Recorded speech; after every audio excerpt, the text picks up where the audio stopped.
Welcome to Metal Planet, your hub for everything heavy metal and hard rock. It's your boy Max Gray. It's already a new release week for heavy music, so here's what's coming out on July 25th, 2025. The upcoming Alice Cooper album, The Revenge of Alice Cooper, is certainly an interesting release. The reason is that it will feature, in addition to the singing of Cooper, performances by the surviving members of the original Alice Cooper band, the guitarist Michael Bruce, the bassist Dennis Dunaway, and the drummer Neil Smith. This new opus will be the first complete Alice Cooper studio album in more than 50 years, where the four musicians play together, making this record a special release. As a cherry on top, the four legends created this album with the producer Bob Ezrin, who previously produced many classic records by the band like Love It to Death, Killer, School's Out, and Billion Dollar Babies. It appears that the stars were aligned for this new album. If you're into vintage hard rock with a theatrical twist, this album could be up your alley. Gwar, another theatrical band known for its wild live performances and the elaborate costumes of its musicians, will release on July 25th a new extended play, The Return of Gor-Gor. It will feature 3 new studio songs and 4 live cuts that were recorded during the formation's most recent tour. The new tracks in the EP will tell the story of an orphaned T-Rex cub who has been stranded in a depraved world that is completely alien to him, and how he meets the members of Gwar, collectively called the Scumdogs of the Universe. The Return of Gor-Gor will contain the humor often present in the band's material, and the physical copies of the extended play will include a 32-page comic book, making this release an epic multi-format experience. This next round of albums consists of 3 death metal records. We have Cryptic, Għadam, and Insatiable Lust for Death, respectively by Azure, Emote, Beheaded, and Kontusion. Azure Emote is a death metal band that doesn't want to be limited by the conventions of extreme metal. So on Cryptic, you will find unusual elements for conventional death metal like keyboard playing and some violin passages. Għadam will have a dark atmospheric sound and lyrics sung in the Maltese language. This record is meant to blend Maltese horror, literature, and death metal into one cohesive concept. The third album, Insatiable Lust for Death, will present an unpolished death metal aesthetic with caveman guttural vocals.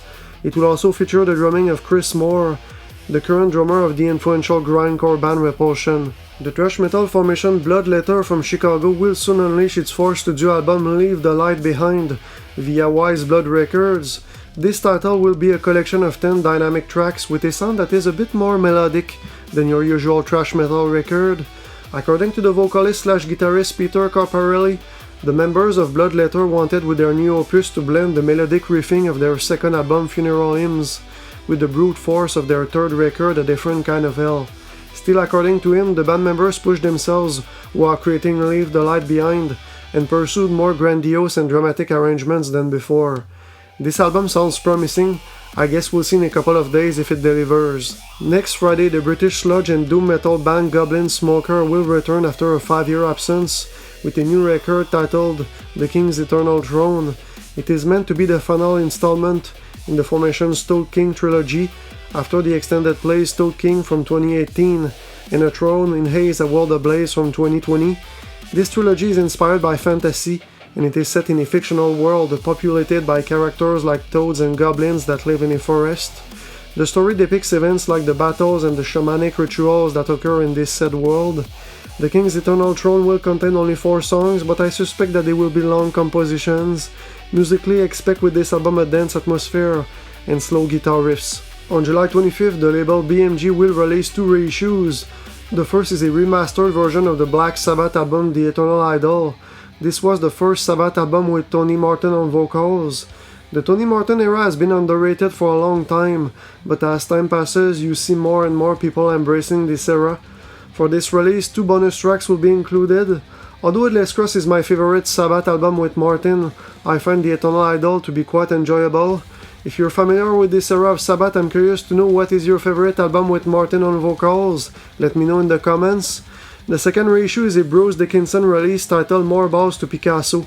It is a reinvented and partially re-recorded version of the Iron Maiden singer's second solo album, originally named Balls to Picasso. This project was born out of a desire from Dickinson to revisit this album by giving it, quote, more balls, by beefing up the guitars and by adding orchestral arrangements. The 10th album in today's list is Megamantra by Black Magnet. This title will be released by Federal Prisoner Records, an independent label founded by the former Dillinger Escape Plan singer Greg Puciato. Megamantra will be a record in the industrial metal vein, but in an extreme form of industrial metal. The sound of Black Magnet reminds me of the band Godflesh, but the songs of the former band are generally a bit more aggressive. In Megamantra, you will find repetitive guitar riffs, a distorted bass sound that has a presence in the mix, background samples, electronic sounds reminiscent of early 9 Inch Nails, and synthetic drum beats. This week I grouped the albums of original material in the hard rock, glam metal and classic heavy metal vein together. The veteran act Enough's Enough will drop next Friday, Xtra, Cherries. This record will feature a sound that is really accessible, with pop vocals and a sort of feel-good vibe. If you're interested to listen to this one, although its official release date is on July 25th, it is already available in full on the Formation's Bandcamp page. Honeymoon Suite will release on the same date, Wake Me Up When the Sun Goes Down, another album with a mellow sound. This release will put an emphasis on melodies, with melodic vocals and melodic guitar solos. The third album, the eponymous Cold Slither record, is an oddball release. From what I understand, this project is a collaboration between the metal label Reigning Phoenix Music and the Hasbro toy company. The goal with this project is to release the music of the fictional band Cold Slither that appeared in a G.I. Joe animated TV series 4 decades ago. This week there's going to be 2 Metal Planet albums of the week instead of just one. The first record I recommend the most among the titles presented today is Salvation Laughs in the Face of a Grieving Mother by the deathcore band Psycho Frame. What's cool about this formation is that its sound is inspired by the golden age of deathcore, also known as the MySpace era. So it will give you some early Whitechapel, Suicide Silence and Job for a Cowboy vibes. There are also some classic death metal influences in the Psycho Frame sound as well, particularly in the technical guitar playing, which makes things interesting. When I listened to the band's new songs, I noticed that with this album the band went for a production that is not too polished, but a production that has some rawness that fits with the abrasiveness of the songs. Overall, the material is crushing and relentless, and it has a feeling of urgency. Check this album if you're into deathcore. The second album I recommend the most this week is Zero by Shake Crown. This is a melodic death metal band from Finland that has been active since 2012. Zero will be the ensemble's 4th full-length album, and it will be an Inverse Records title. I recommend this release because I think that there are many interesting characteristics in the band's new material. First of all, I think that the songs contain good melodies, and I think that the band achieved a good balance in the tracks between melody and aggression. The harsh vocals of the singer Jari Hokka have a grain to them, and there are occasional keyboard sounds and female vocals in the songs, creating an interesting texture with a contrast between musical beauty and intensity. So those are the releases for this week. Hopefully this video made you want to listen to one or multiple albums presented today.